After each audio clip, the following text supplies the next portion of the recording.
Hi, I'm Hannah. I'm Molly. And we're the founders of Must Love. And we make delicious plant-based desserts, and this is our Podcast. That was a super awkward intro. Do, do, do, do, do. This is the jingle. No jingle. Well, this week, just diving right in, people always ask us how we got our start in food and how we started actually making the stuff, like the ice cream. And so I thought it'd be fun for us to reminisce on all the crazy stories we have from when we used to hand peel bananas and make our own ice cream ourselves to where we got today, where we have factories running. This sounds dramatic, but it's not, like thousands of gallons of ice cream for us. Well, and also I think it might be interesting to talk about, if you're starting a food business, what are the different ways in which you can actually start making your product, and like the do's and don'ts maybe. Because a lot of people also, they ask us like, oh, did you make this in your kitchen? Which, like, no. We never made it in our kitchen. But there are some industries where if you're in a farmer's market, you actually can make it in your kitchen, but you have to get permitted. Yeah. So yeah, you want to start with our story of how we get started? Yeah, the very, very beginning. Well, when we had the idea, Molly, we're both lactose intolerant, like severely lactose intolerant. But then Molly made for me banana and ice cream, frozen bananas in a food processor, whips up like soft serve. So if you actually want to make it at home, that's how you do should always have frozen. I always have actually frozen bananas, because it's like, unless you're eating a ton of bananas, they all get ripe at the same time. And so what do you do at that point, instead of throwing them away or making like a ton of banana bread, which is what Hannah did all the time. I'm not a baker, so I would chop up the bananas and just freeze them, and then you had frozen bananas on hand all the time for smoothies or for banana ice cream.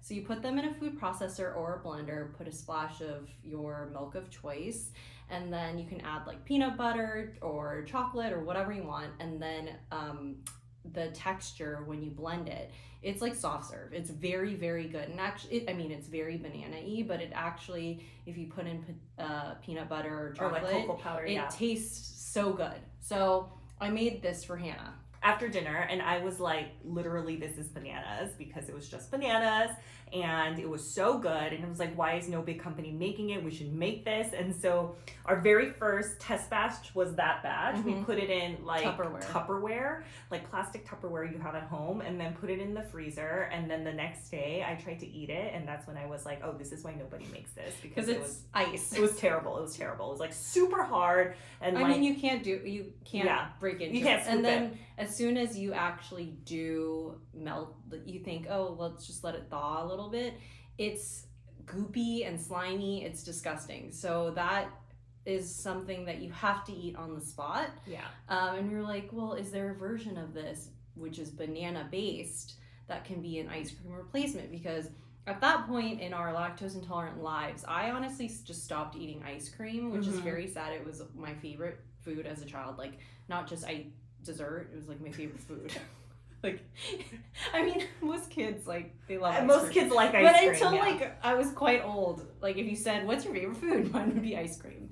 So I hadn't eaten ice cream in a while, except I think I would eat Tofutti Cuties, which are these little ice cream sandwiches that are this size. They're cuties. They're cute.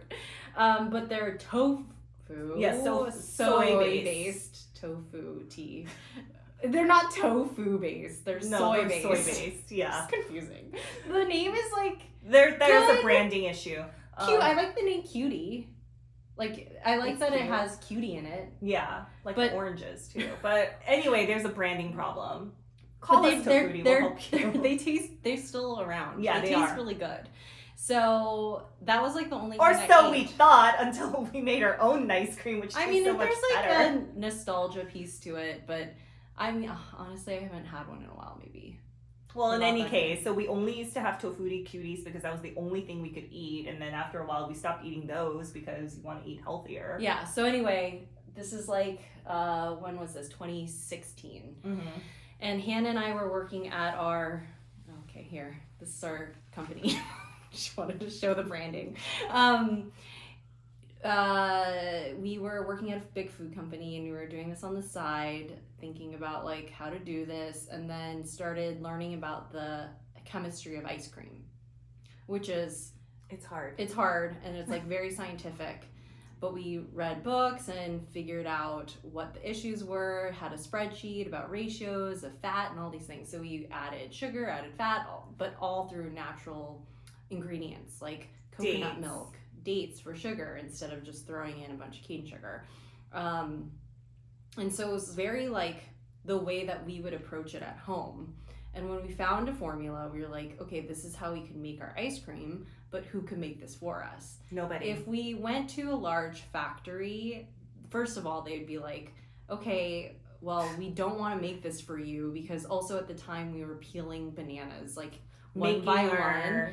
And purees. Well, we didn't even like think about purees at that point. We were just thinking like, oh, bananas first.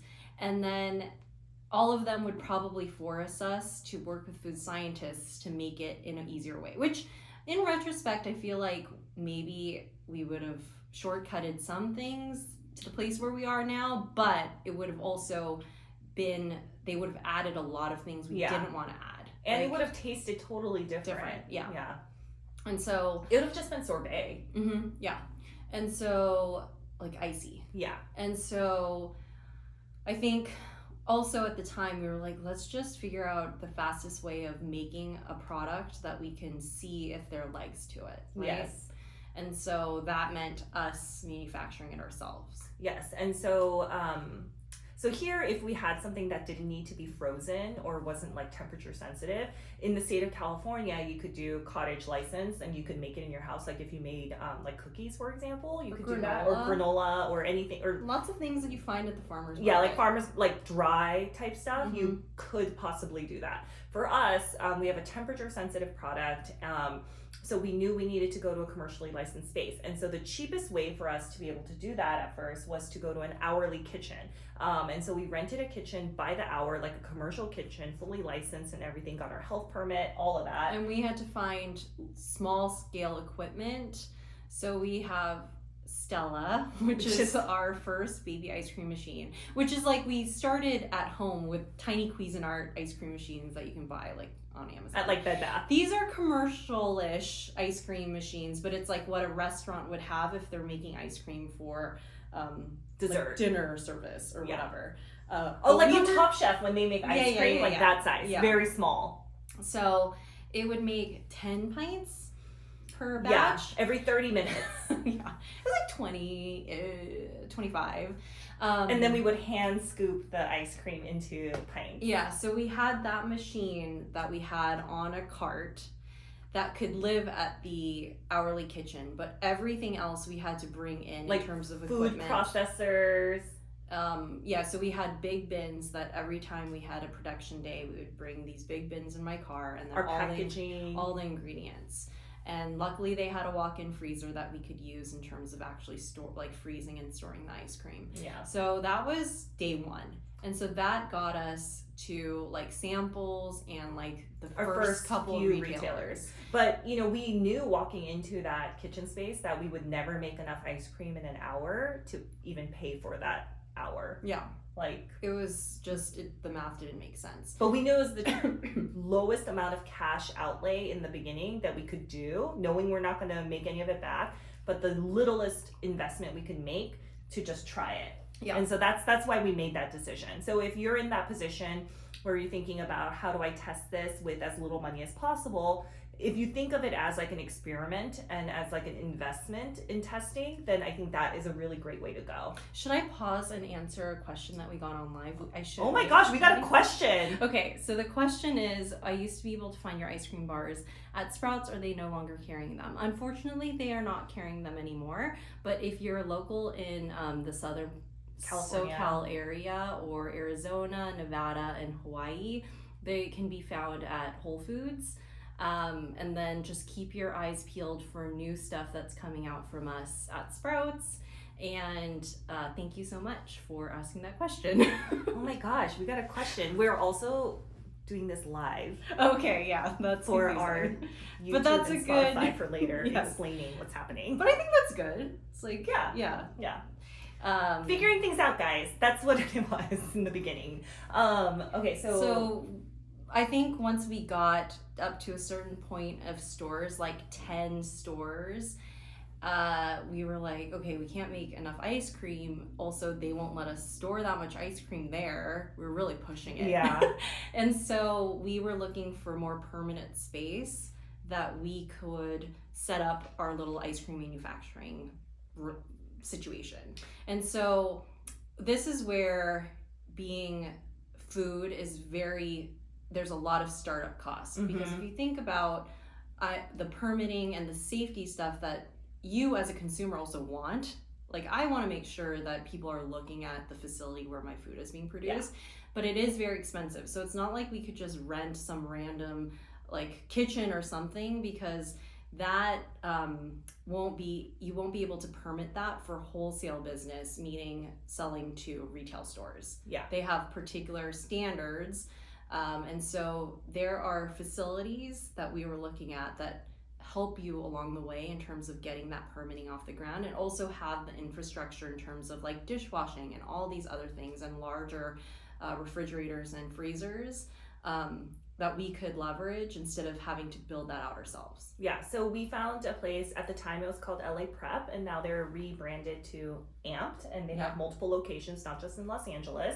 But it was great because they had every lessee, is that what it is when you're the lessee, had their own kitchen space, like their own room with the lock and a key and everything, or tenant. I don't know what's wrong with me. And you get your own little room, so that's your wholesale room, but then there are shared industrial dishwashers and like storage and things like that. Yeah, and they also have docks and things, so that when you have drop-offs, pickups, they have the infrastructure that larger facilities will have. Yes. So it is expensive. It is very expensive, but knowing that, you know, in the short term we needed more time manufacturing and our dedicated space, this made sense for us. So we upgraded our ice cream machine. So his name was... Her name. Oh yeah. All our machines are named after women because women work hard. Her name's Gina. Yeah, so her name was Gina. Wow, that was like aggressive. Sorry. It was just, so what was her output?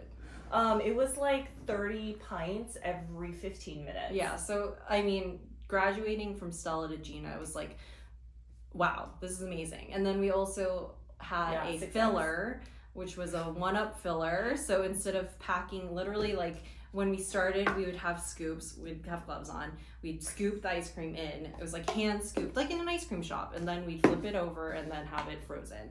And so instead we had this 1-up filler, and you dump all the ice cream at the top of this big funnel, and then it used air pressure you'd push the button. It was a pedal. Yeah, it was a pedal, and then it would go, and then you'd set the setting so it would be the exact volume of 1 pint. Yeah. And then it would be a very satisfying like plop. And so then we were like doing 1-up. It was a lot faster. Yeah, it was so much faster. So it was really that was kind of the process eventually. I think the investment it takes to actually build out a full ice cream factory is something that we knew we would never want to do, nor we would want to actually maintain that level of staff and become an ice cream manufacturer. For us, we want to be the brand. Yeah, and so that costs like millions of dollars. And so that actually lasted us through our first 2 years. But at that point, we were like, this is not sustainable. So we started working on transitioning and finding co-man partners at that point. Which would be like factories who make other ice cream to help us make our ice cream.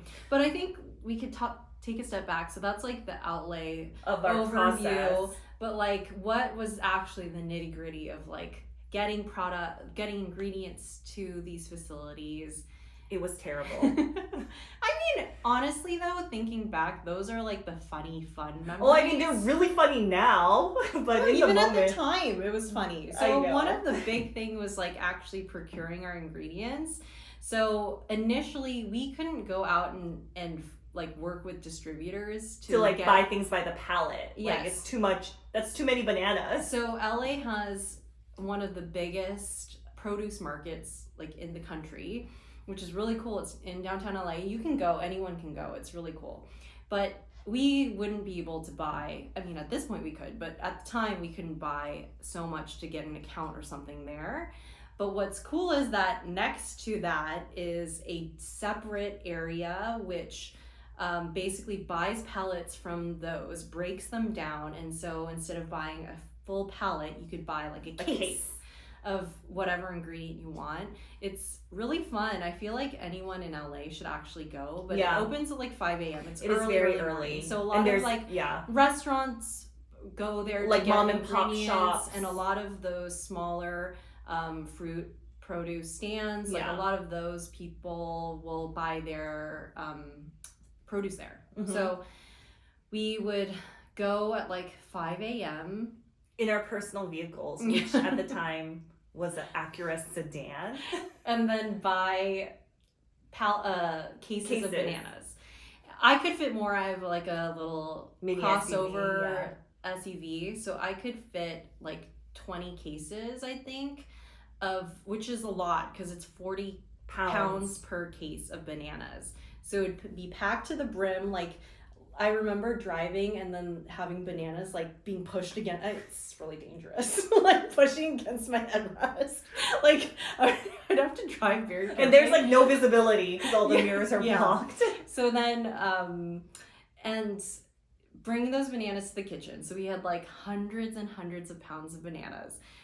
Carrying those. Okay, this is like deadlifts of 40-pound cases of bananas. Up and down every day. Yeah. And then laying them out, because also for our particular ice cream, we knew the ripeness in which we wanted the bananas to be, because I particularly am very sensitive. She's very particular about this. Like the level of ripeness of bananas. Even I think, and I also think there's like a difference. Wait, what is your perfect banana? Well, no, so there's different levels in terms of an eating banana, and then like a banana for ice cream, and then a banana for like banana bacon. Bread. Yes. So well, banana bread bananas are like black. Brown. Yeah, like completely dark.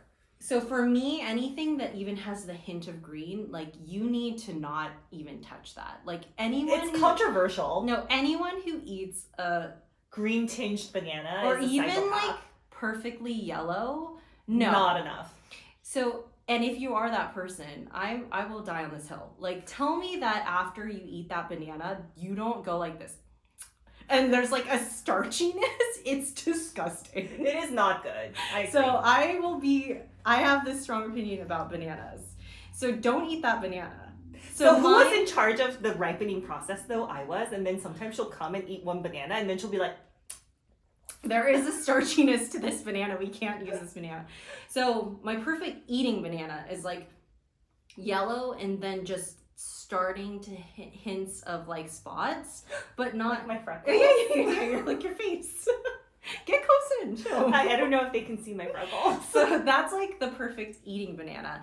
And then the perfect ice, like to freeze that banana and then make it into ice cream, is a little bit riper than that, because that's when it develops all those sugars. Yeah. So that's really what's happening, is the banana is developing and breaking down all that starch into sugar. And so that's like peak banana ice cream banana. Yeah. So we would literally like wash the bananas, stack them, and let them ripe until they got that perfect banana consistency, and then have a banana day. Yes, and which were terrible. But fun fact, if you buy bananas from the store, how they ripen them like industrially is you put them in a big room and then they pump it full of some sort of gas and it like artificially ripens them. Yeah. But we did not have that, and we had at the time our Sprouts buyer asked us how we ripen our bananas, and we described what we did. It's like we watch them. Well, it's like time.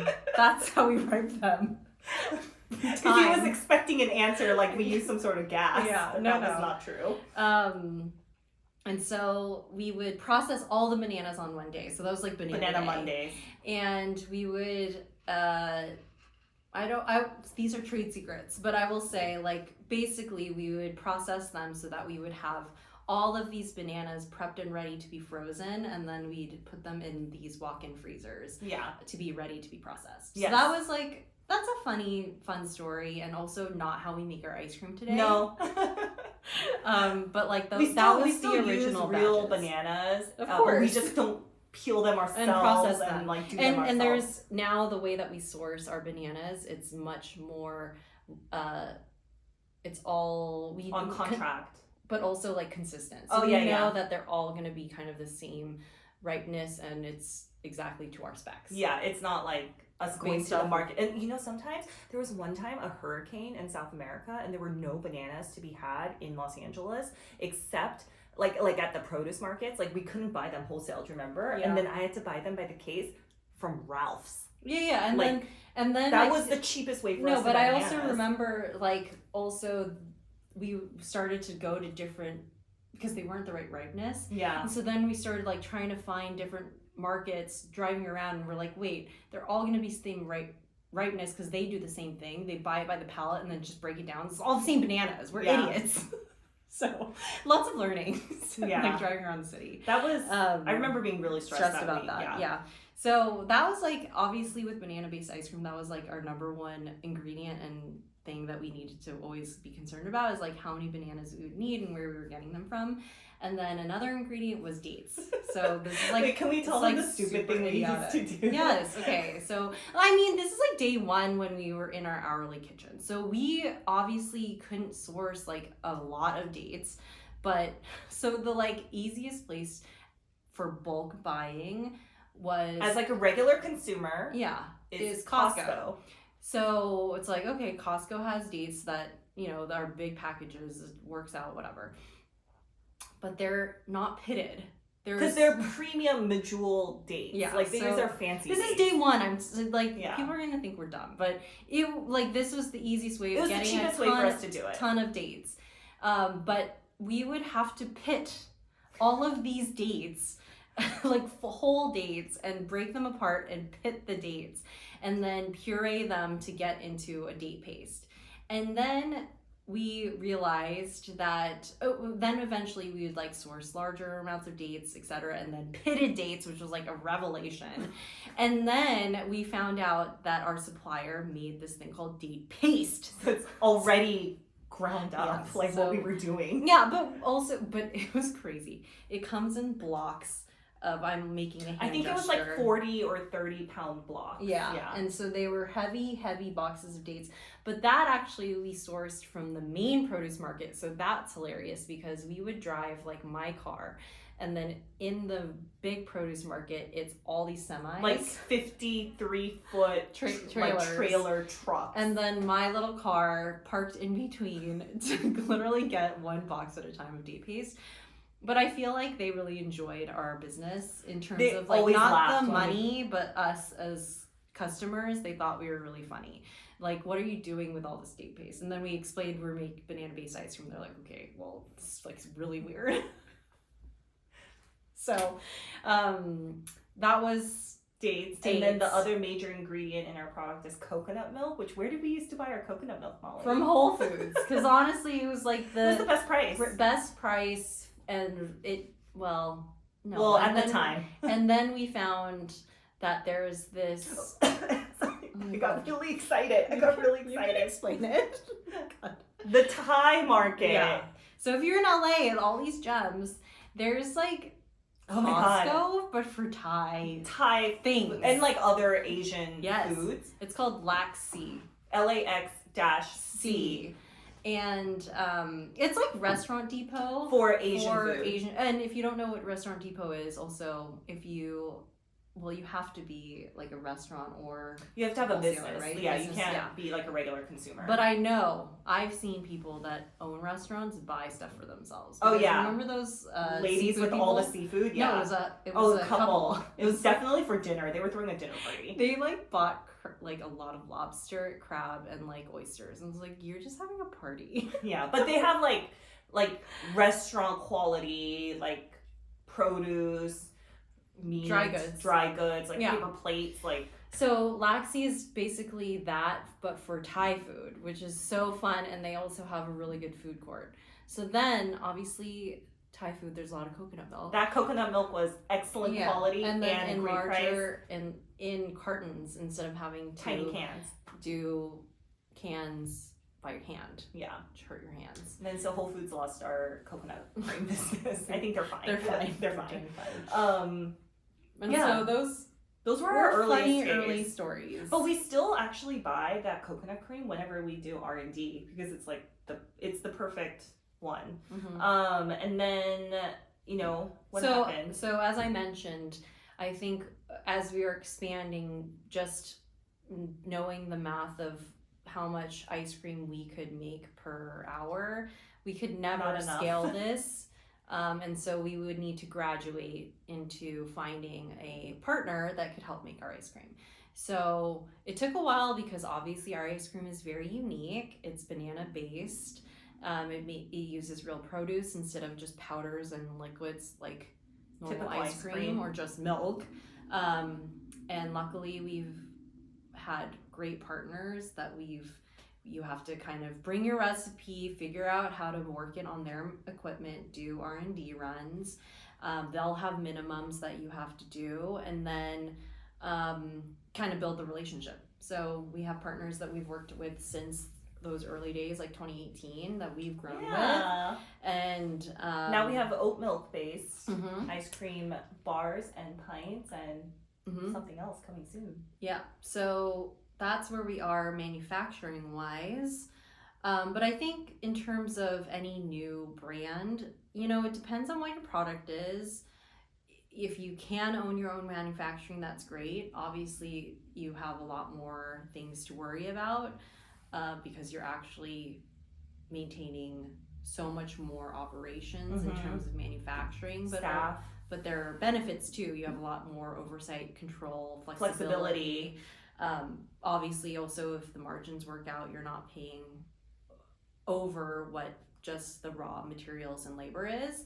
So it's really up to you on how you want your business to grow, whether or not it makes sense bringing manufacturing in-house versus figuring out how to work with a manufacturing partner. Yeah. Well said. So that is our overview of early days of ice cream manufacturing. Yeah, so we have never made this in our garage or kitchen. So please stop asking us that. I mean, you could ask. You can ask, but the answer is no. Yeah. But hope you enjoyed this. Yes, and Grace says we're wrong about something. But Wait, what? I don't know, she just wrote wrong, but we'll find out. Grace, wait, clarify. It's a test. Grace does our R&D and now we're testing if she's actually watching. But is all. Thank you.